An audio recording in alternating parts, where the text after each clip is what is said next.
अस्सलाम वालेकुम स्टूडेंट्स। आज का हमारा लेक्चर जो है वो सेकेंड ईयर की बायो की बुक का फर्स्ट चैप्टर नंबर 15 होम्योस्टेसिस पे कंसिस्ट करता है। हम लोग इस चैप्टर में देखेंगे कि एक लिविंग ऑर्गेनिज्म अपनी इन्वायरमेंट में किस तरह से अपने आप को एडजस्ट करते हैं, मेंटेन करते हैं। सबसे पहले हम देखते हैं कि होम्योस्टेसिस है क्या। तो बेसिकली होम्योस्टेसिस जो है वो 2 ग्रीक वर्ड्स पे कंसिस्ट करता है। Homeo mean same and stasis mean standing. ठीक है, मतलब same at the same point और सेम कंडीशन। ठीक है, एक ही जैसी स्टेट में रहना, एक ही तरह की इन्वायरमेंट में रहना, अपने आप को एक ही तरह की इन्वायरमेंट में मेंटेन रखना। इंटरनली बाहर बेशक जितनी मर्जी चेंजेस आ जाए, एक्सटर्नली इन्वायरमेंट के अंदर बहुत सारी फ्लक्चुएशन आती हैं डेली बेसिस पे। ठीक है, और कॉन्टीन्यूसली चेंजेस आती हैं। यानी सुबह 8 बजे टेम्परेचर और होगा, 9 बजे और होगा, 10 बजे और होगा, इवन 1:30-2 बजे और होगा, और शाम के टाइम में फिर टेम्परेचर और होगा। तो इतनी तेज़ से जब चेंजेस आती हैं तो ऑर्गेनिज्म जो है वो क्या करता है, जो उसने अपने आप को उसमें एडजस्ट करना है। वो ये नहीं करेगा कि भी अपने अंदर के टेम्परेचर को भी बाहर 50 है तो अंदर 50 कर ले। वो क्या करेगा, वो जैसे हमारी बॉडी का टेम्परेचर 37 है तो बाहर 50 भी चला जाए तो हमारी बॉडी 37 पे ही रहेगी। तो यही चीज़ जो है वो आपके पास क्या कहलाती है, होम्योस्टेसिस कहलाती है। हमारी बॉडी के बहुत सारे ऑर्गन्स जो हैं वो होम्योस्टेसिस में इन्वॉल्व होते हैं, यानी बॉडी को बैलेंस रखने में। जैसे लंग्स हैं, स्किन है, लिवर है, किडनीज़ हैं। ठीक है, तो ये ऑर्गन्स जो हैं और ऑर्गेनिजम्स को हेल्प करते हैं कि वो एक ही जैसी हालत में रहें, उनके अंदर कोई चेंज ना आए, बाहर जितनी मर्जी चेंजेस आ जाएँ। ठीक है, बॉडी के सॉल्ट्स, नमकियात जो हैं, पानी है, टेम्परेचर है, ठीक है, एक्सक्रीशरी प्रोडक्ट, वेस्ट मटेरियल को रिमूव करना, ये सारी की सारी चीज़ें एक स्टेबल स्टेट में रखना जो है वो होम्योस्टेसिस कहलाता है। तो हमारी इन्वायरमेंट क्योंकि 2 तरह की होती है, एक्सटर्नली, ठीक है, जिसमें ऑर्गेनिजम्स के इर्द गिर्द की चीज़ें सारी मौजूद होती हैं। ठीक है, जैसे फॉर एग्जांपल हम कहते हैं कि टेम्परेचर है बाहर, ठीक है, नमी है, ठीक है, उसके अलावा वाटर की अवेलेबिलिटी है, ये सारी चीज़ें। और सेकेंडली इंटरनल इन्वायरमेंट, ठीक है, बॉडी के टिश्यूज़ के अंदर के जो वाटर लेवल होता है, सॉल्ट्स लेवल होता है, ठीक है, टॉक्सिक मटेरियल का लेवल होता है, वो सारी चीज़ें। तो अब हम इन सारी चीज़ों को देखते हुए अगर होम्योस्टेसिस को डिफ़ाइन करें तो वो आपके पास क्या है, the maintenance of a constant internal environment by a living organisms. एक लिविंग ऑर्गेनिज्म जो अपने आप को मेंटेन रखता है एक कांस्टेंट स्टेट के ऊपर, इंटरनल इन्वायरमेंट के एक ही जैसी कांस्टेंट जो चेंज नहीं होती। ठीक है, उसमें जब मेंटेन रखेगा, दिस प्रोसेस और this phenomena is called homeostasis. ठीक है, यहाँ सेकंड डेफिनेशन हम कह सकते हैं the ability of a living organism, यानी अब लिविंग ऑर्गेनिज्म की अपनी खसूसियत, ऐसी खसूसियत जो कि क्या करती है, टू मेंटेन और नियरली मेंटेन, जो इक्वल बिल्कुल मेंटेन या उसके करीब करीब मेंटेन करके रखे अपने आप को कांस्टेंट कंडीशन में, तो वो क्या कहलाती है, होम्योस्टेसिस। ठीक है, तो होम्योस्टेसिस मैं पहले बता चुकी हूँ क्या है, स्टेडी स्टेट और स्टेइंग सिमिलर। ठीक है, और homeo mean same standing condition में रखना अपने आप को क्या कहलाता है, होम्योस्टेसिस कहलाता है। उससे नेक्स्ट अगर देखें तो इम्पोर्टेंस बात करते हैं, जब हम किसी चीज़ को भी स्टडी करते हैं तो हम ये चीज़ देखते हैं कि हम क्यों ज़रूरी है, क्यों पढ़ रहे हैं हम। ठीक है, तो अगर हम होम्योस्टेसिस के बारे में नहीं जानेंगे तो हमें पता नहीं होगा कि आपके पास क्या है, कि ऑर्गेनिजम्स अपने आप को एक ही हालत में कैसे रखते हैं या क्यों ज़रूरी है। ठीक है, तो ये एक सेंट्रल रिक्वायरमेंट है, यानी मेन रिक्वायरमेंट है, जिसमें क्या करना होता है कि लिविंग ऑर्गेनिज्म जो हैं अपने आप को मेंटेन करेंगे तो एनवायरनमेंट में सर्वाइव करेंगे। अगर मेंटेन नहीं करेंगे तो वो कभी भी किसी भी इन्वायरमेंट में सर्वाइव नहीं कर सकेंगे। ठीक है, तो उसके लिए वो मुख्तलिफ़ तरीके इस्तेमाल करते हैं। अब वो तरीके कौन कौन से हैं, उसमें से मेन जो 3 मैकेनिज़म्स हैं या 3 तरीके जो हैं होम्योस्टेसिस के, उसमें सबसे पहले आता है ऑस्मो रेगुलेशन, देन आपके पास आता है एक्सक्रीशन, एंड थर्ड वन जो है वो आपके पास है थर्मो रेगुलेशन। ठीक है, सबसे पहले हम ऑस्मो रेगुलेशन को देखते हैं। Osmo mean water and regulation mean regulate करना, यानी वाटर को रेगुलेट करना, सॉल्यूट्स को रेगुलेट, यानी वाटर के अंदर जितनी चीज़ें डिज़ोल्व होती हैं उनको रेगुलेट करना, उनको तरतीब से चलाना, उनको मेंटेन करना। तो ऐसा मैकेनिज़्म जो कि सॉल्यूट्स के गेन और लॉस ऑफ वाटर को मेंटेन करता है ऑर्गेनिजम्स और उसकी एक्सटर्नल इन्वायरमेंट में, वो क्या कहलाता है, ऑस्मो रेगुलेशन। सेकंड वन जो है वो आपके पास है एक्सक्रीशन। अब एक्सक्रीशन में क्या होता है कि the removal of harmful waste product. ठीक है, वेस्ट सब्सटेंसेस जो लिविंग ऑर्गेनिज्म की बॉडी एक्सक्रीट आउट कर देती है, ठीक है, उन्हें रिमूव कर देती है, ये प्रोसेस कहलाता है एक्सक्रीशन। ये भी होम्योस्टेसिस में इन्वॉल्व होता है। ठीक है, हम फूड खाते हैं, उसके रिजल्ट रिएक्शन होते हैं, ठीक है, वो डाइजेस्ट होती है, उसके रिजल्ट में ऐसी चीज़ें जो डाइजेस्ट नहीं होती, बॉडी में हमारी काम की नहीं होती, उन्हें बॉडी से बाहर निकाल दिया जाता है। ठीक है, तो ये क्या कहलाती है, एक्सक्रीशन कहलाती है। ये भी बॉडी के अंदर जो नमकियात हैं, पानी की एक मखसूस लेवल है, उसको क्या रखते हैं, बैलेंस रखने हैं। ठीक है, थर्ड वन जो है वो आपके पास है थर्मो रेगुलेशन।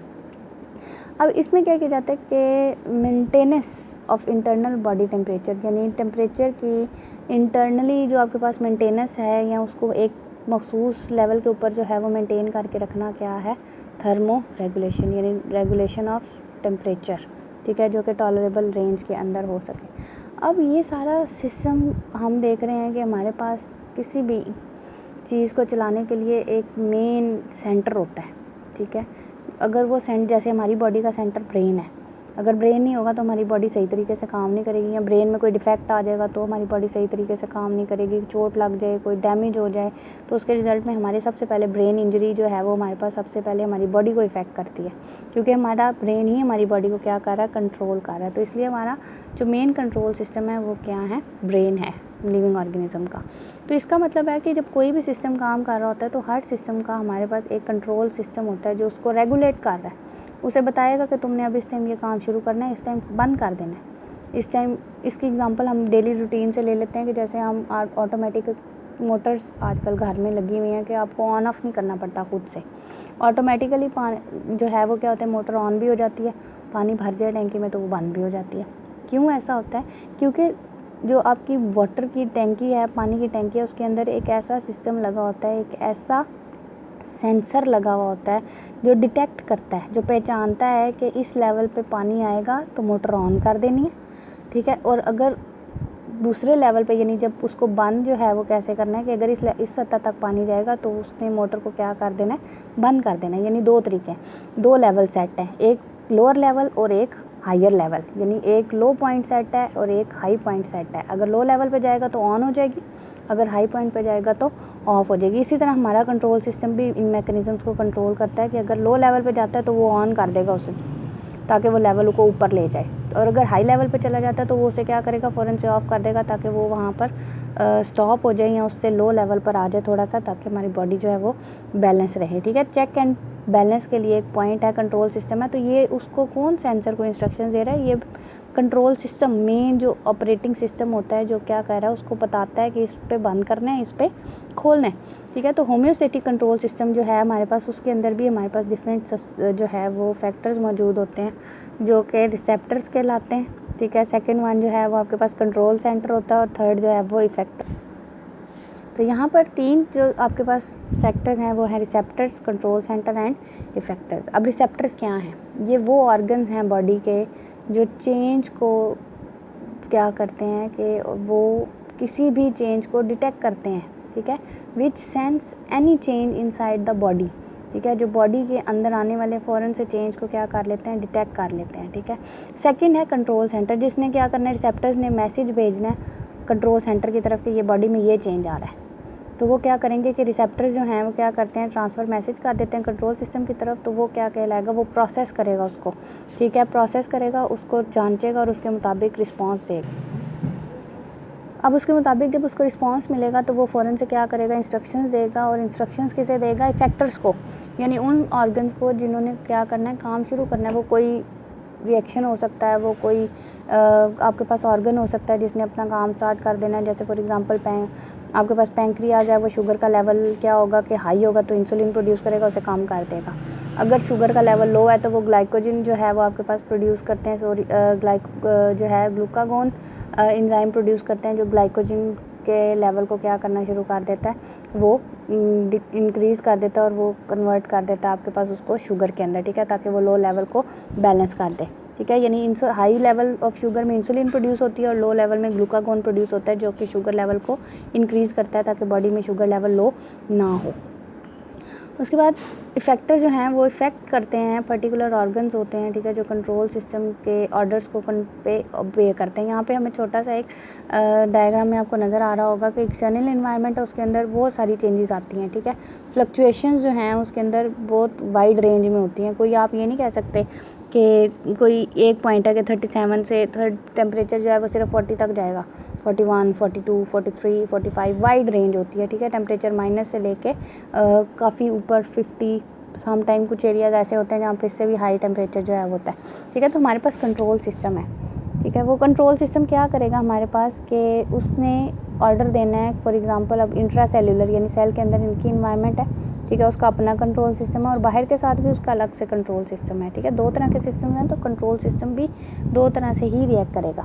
अगर आपके पास क्या होगा कि फ़ौरन से यहाँ पर आपको नज़र आ रहा है कि 3 फैक्टर में सेल है, ठीक है, उसका कंट्रोल सिस्टम है, ठीक है, और बाहर एक्सटर्नल इन्वायरमेंट है, ठीक है। तो ये क्या करते हैं कि ये फ्लक्चुएशन जो हैं जब आती हैं, चेंजेस आती हैं, तो इंट्रा सेल्यूलर इन्वायरमेंट पहले अपने कंट्रोल सिस्टम से इंस्ट्रक्शन देगी, उसके अकॉर्डिंग एक्सटर्नल इन्वायरमेंट जो है वो क्या करेगी, उसके अकॉर्डिंग सेल जो हैं वो रिस्पॉन्स देते हैं कि उसने क्या करना है कि ये केमिकल्स प्रोड्यूस करने हैं या नहीं करने। पहले एक्सटर्नल इन्वायरमेंट को डिटेक्ट करेंगे, कंट्रोल सिस्टम उसको अफेक्ट करेगा, ठीक है। सेल्स जो हैं वो उसके रिज़ल्ट में रिस्पॉन्स देंगे, जैसे मैंने आपको भी इंसुलिन की और ग्लूकागोन की एग्जांपल दी, ठीक है। उसके बाद अगर हम उसके अलावा देखें कि तो वही मैं ग्लूकोज की कंसनट्रेशन में क्या होता है कि होम्योस्टेसिस कंट्रोल सिस्टम कैसे, नॉर्मल ब्लड ग्लूकोज लेवल जो है वो 90 mg से 100 ml के दरमियान में होता है, ठीक है। तो कोई भी इंक्रीज़, इससे ज़्यादा का इंक्रीज़ जो है, यानी आपके पास इससे बढ़ जाना जो है या इससे कम हो जाना जो है, वो आपके पास हार्मफुल है सेल्स के लिए।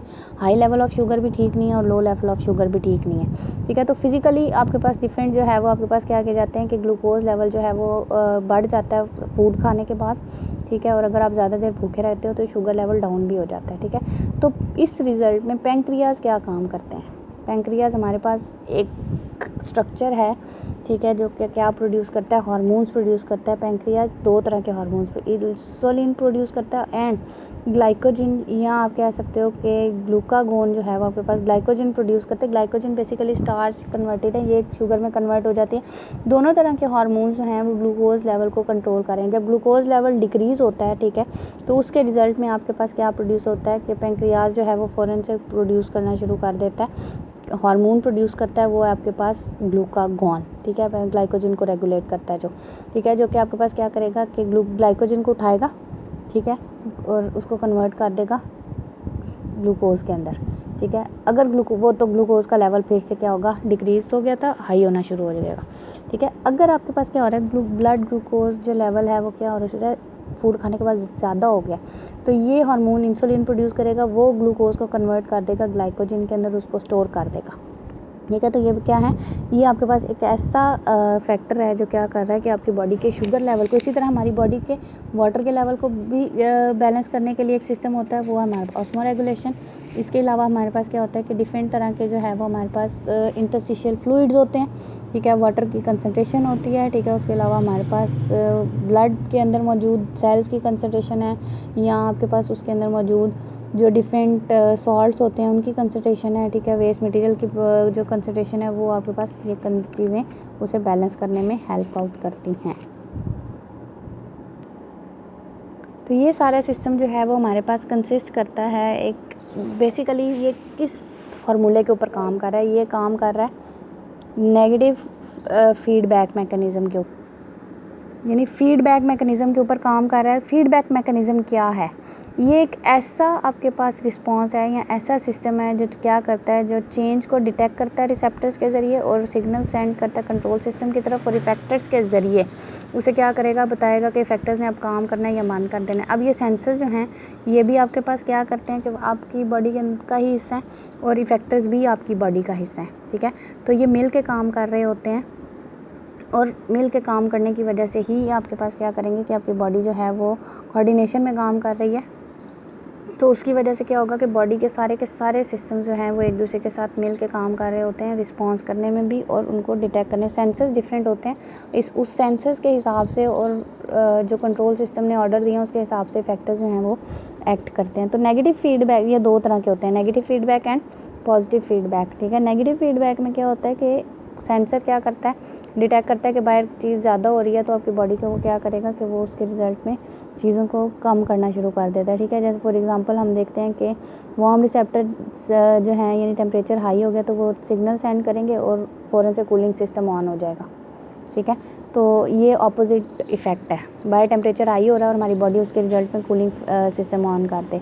इसी तरह पॉजिटिव फीडबैक सेकेंड वन है जो आपके पास क्या आता है, इसमें इफेक्टर्स रिस्पॉन्स करते हैं सिमिलर और टूवर्ड द चेंज, ठीक है, चेंज को रिस्पॉन्स करते हैं। जैसे एग्जांपल में ये आपके पास क्या होगा कि फीडबैक मैकेनिज़्म कहलाता है जो आपके पास एक ही जैसा रिस्पांस दे रहा है, यानी बाहर टेम्परेचर जो है वो आपके पास क्या हो रहा हो कि बाहर बाढ़ आए, तो ये ऐसे ऑर्गेनिजम्स के लिए होता है जो अपना बॉडी का टेम्परेचर चेंज कर सकते हैं, ठीक है। तो वो भी अपने बॉडी के टेम्परेचर को क्या कर देंगे, बढ़ा देंगे, ठीक है। तो डिफरेंट टाइप्स ऑफ इन्वायरमेंट्स जो हैं वो हमारे पास मौजूद होती हैं कि सबसे पहले हम देखेंगे ऑस्मो रेगुलेशन के हिसाब से कि ऑस्मो रेगुलेशन जो है वो आपके पास यानी वाटर के हिसाब से या वाटर कंसनट्रेशन या सॉल्यूट्स की कंसनट्रेशन के हिसाब से हम देखेंगे कि ऑस्मो रेगुलेशन जो है यानी सॉल्यूट्स और वाटर को बैलेंस रखना क्यों ज़रूरी होता है कि हम ये सॉल्ट्स और वाटर को जो है वो बैलेंस रखें, ठीक है। तो उसमें सबसे पहले आ जाती है ऑस्मो रेगुलेशन, ठीक है। तो ज़रूरी है कि हर सेल का एक वाटर का लेवल होता है उसको बैलेंस रखा जाए, ठीक है। उसके अकॉर्डिंग जो है वो आपके इन्वायरमेंट के अंदर जो चेंजेस आ रही हैं सेल के अंदर एक्स्ट्रा सेलुलर या इंट्रा सेलुलर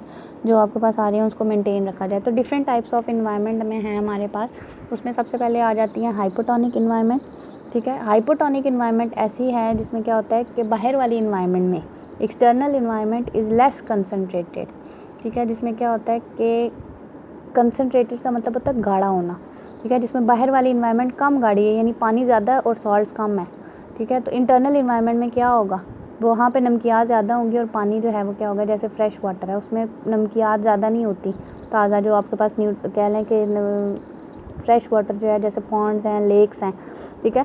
जबकि हाइपरटोनिक इन्वायरमेंट में क्या होता है, इसके ऑपोजिट है बिल्कुल कि एक्सटर्नल इन्वायरमेंट में ज़्यादा नमकियात होंगी और इंटरनल इन्वायरमेंट में कम होंगी। जैसे समुद्र का पानी, उसमें नमकियात कितनी ज़्यादा होती हैं, ठीक है। इस तरह एक ऐसी इन्वायरमेंट होती है जिसमें कोई फ़र्क नहीं होता इंटरनली और इंटरनली, जिसमें क्या हो कि इंटरनल और एक्सटर्नल दोनों इन्वायरमेंट सेम हो, इस तरह के इन्वायरमेंट में इसको आइसोटोनिक इन्वायरमेंट का नाम दिया जाता है, ठीक है। इसे नेक्स्ट टेबल में आप लोग देख सकते हैं यहाँ पे कि आपको नज़र आ रहा होगा कि यहाँ पर इस डायग्राम में सबसे पहले ए जो है वो आइसोटोनिक है, सेम है, 20% सॉल्यूट है और इंटरनली भी जो है वो आपके पास 80% जो है वो आपके पास क्या होगा, वाटर है। बाहर भी 20% सॉल्यूट है और 80% वाटर है। इसमें मॉलिक्यूल्स ना सेल के अंदर जाएंगे ना सेल से बाहर मूव करेंगे। लेकिन अगर आप अपनी बॉडी के सेल को उठा के किसी ऐसी इन्वायरमेंट में रख दें जो हाइपरटोनिक हो, जिसमें क्या हो कि 40% इंटरनली जो है वो 20% सॉल्यूट हो, ठीक है, और 80% जो है वो वाटर हो, और बाहर जो है वो आपके पास 40% सॉल्यूट हो और 60% वाटर हो, बाहर वाली इन्वायरमेंट ज़्यादा कंसनट्रेटेड होगी, ठीक है। तो क्या होगा, जो सेल के अंदर के सॉल्यूट्स हैं या वाटर हैं वो बाहर की तरफ मूव करना शुरू हो जाएंगे और सेल श्रिंक कर जाएगा, ठीक है। तो इस तरह के इन्वायरमेंट में सेल जो है वो सूख जाते हैं, सिकुड़ जाते हैं, ठीक है, क्योंकि बाहर ज़्यादा है नमकियात जो हैं वो आपके पास क्या होती हैं, कम होती हैं, तो पानी जो है वो बाहर की तरफ मूव करना शुरू कर देता है। पानी कम होता है और सॉल्यूट ज़्यादा होती हैं तो पानी सेल से बाहर आ जाएगा। थर्ड आपको नज़र आ रही होगी हाइपोटोनिक सोल्यूशन के अंदर क्या है, सॉल्यूट के जो सोल्यूशन है उसका जो आउटर सोल्यूशन है उनमें लोअर सॉल्यूट्स होते हैं, ठीक है। मतलब 20% सॉल्यूट होता है और 80% जो है वो वाटर होता है, ठीक है, बाहर। जबकि इंटरनली जो है वो आपके पास 10% सॉल्यूट है, नमकियात अंदर कम हो गई, ठीक है, और पानी जो है वो आपके पास क्या है, बाहर पानी जो है वो 90% जो है वो मौजूद है, ज़्यादा है और नमकियात कम है। जबकि इंटरनली 20% जो है वो आपके पास सॉल्यूट है, नमकियात हैं और 80% वाटर है। तो क्या होगा, ज़्यादा से कम की तरफ पानी जो है वो मूव करना शुरू कर देता है, ठीक है। तो इस तरह की ये तीनों तरह की इन्वायरमेंट जो है वो आपके पास मौजूद होती हैं कि हाइपरटोनिक, हाइपोटोनिक एंड आइसोटोनिक, जिसमें कोई चेंज नहीं होता। और हाइपरटोनिक में बाहर नमकियात जो हैं वो ज़्यादा होती हैं और हाइपोटोनिक में नमकियात बाहर कम होती हैं और पानी ज़्यादा होता है। यहाँ पर आपको लास्ट में तीनों नज़र आ रहा होगा कि हाइपोटोनिक वर्सेस आइसोटोनिक में क्या आपका पास चेंज आता है कि हाइपरटोनिक में हायर सोल्यूट होते हैं आउटसाइड, आइसोटोनिक में इक्वल सोल्यूट होते हैं और हाइपोटोनिक में हायर सोल्यूट्स जो हैं वो मौजूद होते हैं, ठीक है। जबकि सेकंड डिफरेंस देखें, हायर वाटर इनसाइड, सेकंड में आइसोटोनिक में इक्वल वाटर होता है और थर्ड हाइपो में जो हायर वाटर आउटसाइड, ठीक है। अब क्या होगा इस कंडीशन में कि हाइपरटोनिक में वाटर जो है वो बाहर की तरफ मूव कर जाएगा, सेल श्रिंक कर जाएगा। आइसोटोनिक में कोई चेंज नहीं आता, नो नेट मूवमेंट आपको नज़र नहीं आती, लेकिन होती है वो इक्वल होती है, जितना बाहर है उतना ही अंदर भी जाएगा।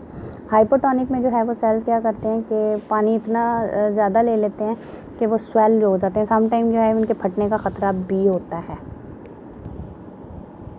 इसके साथ ही हमारा जो है वो आज के लेक्चर में अगर हम देखें समरी, तो हमने ये देखा कि सब होम्योस्टेसिस क्या है, ठीक है, किस तरह से वो आपके पास मैकेनिज़म्स कौन से यूज़ होते हैं, क्यों इंपॉर्टेंट है। फिर हमने देखा कि हमारे पास इन्वायरमेंट में कितनी तरह के जो है वो सॉल्यूट्स मौजूद होते हैं, किस तरह से उनके दरमियान में जो है वो डिफरेंस आता है, ठीक है। फीडबैक मैकेनिज़्म क्या होता है, बॉडी जो है वो कि क्यों रेगुलेट करती है या किस सिस्टम के अंडर जो है वो बॉडी को कंट्रोल कर रही होती है। इससे नेक्स्ट लेक्चर में इंशाल्लाह हम देखेंगे कि लिविंग ऑर्गेनिजम्स में, सबसे पहले प्लांट्स में एंड देन एनिमल्स में हम देखेंगे कि हमारे पास किस तरह से जो है वो सॉल्यूट्स की या ओवरऑल जो है वो वाटर की रेगुलेशन जो है वो प्लांट्स में किस तरह से होती है, एंड देन देखेंगे एनिमल्स में किस तरह से होती है। Thank you very much. अल्लाह हाफ़िज़।